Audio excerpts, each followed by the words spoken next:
오늘은 4년마다 돌아오는 미국 대선에 대해 이야기하려 합니다. 미국은 한국에게 있어 수교를 맺은 최초의 서양 국가로 알려져 있습니다. 광복 이후에는 최우방으로서 좋은 쪽으로든 나쁜 쪽으로든 때려야 뗄 수 없는 역사를 함께 해오고 있습니다. 앞으로도 마찬가지일 겁니다. 그만큼 우리는 미국 대선에 많은 관심을 가질 수밖에 없고, 같은 대통령 중심제를 가지고 있는 한국이 미국 대선으로부터 받는 영향은 지구상의 다른 나라들보다 못하지 않을 것입니다.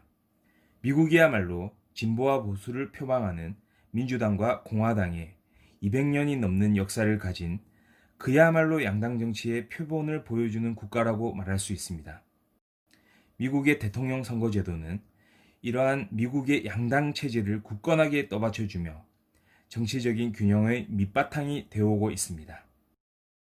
미국이 우리와 다른 선거제도를 운영하고 있다는 것은 잘 알려져 있기는 하지만 미국 대선이 어떻게 이루어지는지는 구체적으로 살펴볼 필요가 있습니다.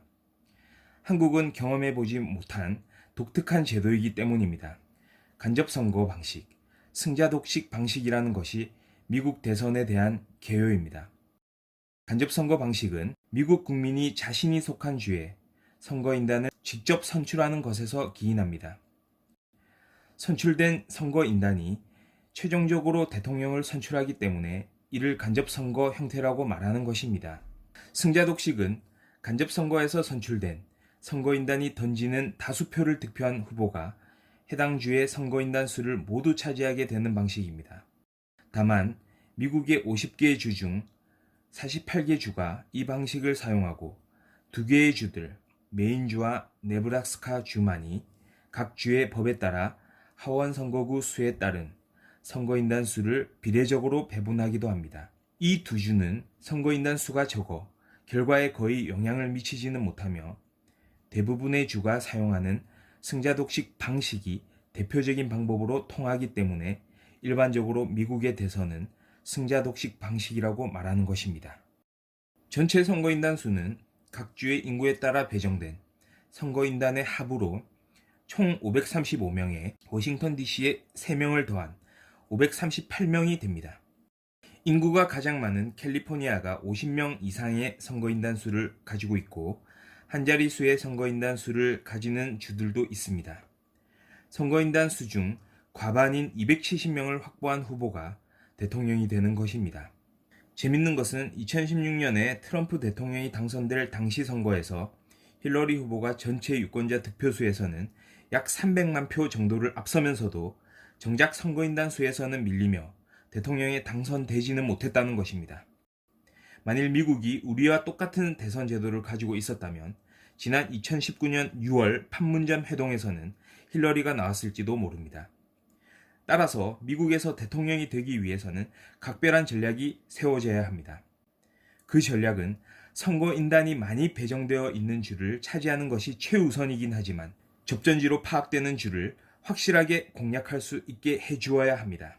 2016년 당시 원래 민주당이 우세했던 미시간, 펜실베니아, 위스콘신 같은 주들에서 트럼프가 7만여 표 정도를 미세하게 앞서며 총 46명의 선거인단을 가져갔습니다. 말하자면 접전지에서의 7만 표가 전국 300만 표보다 중요했던 것입니다. 결과적으로 2016년 당시 트럼프는 힐러리보다 더 좋은 전략을 세웠을 가능성이 큽니다. 미국 대선에서 유독 네거티브가 많이 발생하는 것도 바로 이런 선상에서입니다. 선거에서 바람직하지 않지만 이기기 위해 적합한 방식으로 상대방에 대한 비방이 유권자들을 자극시킬 수 있기 때문입니다. 미국 대선 제도는 그래서 비판을 받기도 합니다. 그럼에도 이 제도가 이토록 오래 유지되어 오고 있는 것은 유권자들의 이해관계가 복잡하게 얽혀 있다는 사실에 기인합니다. 미국의 전통적인 양당 체제도 이런 선거 제도를 통해 안정적으로 유지됩니다. 승자독식으로 운영되는 방식에서 제3의 정당이 설 곳은 별로 없습니다. 또 이 제도를 통해 특정 지역만이 아닌 전체 주들에 대한 후보자의 관심을 끌어낼 수 있습니다. 승자독식에 의해 아무리 작은 주라도 선거인단을 모두 가져가는 방식 때문에 해당 주를 소홀히 할 수 없게 만듭니다.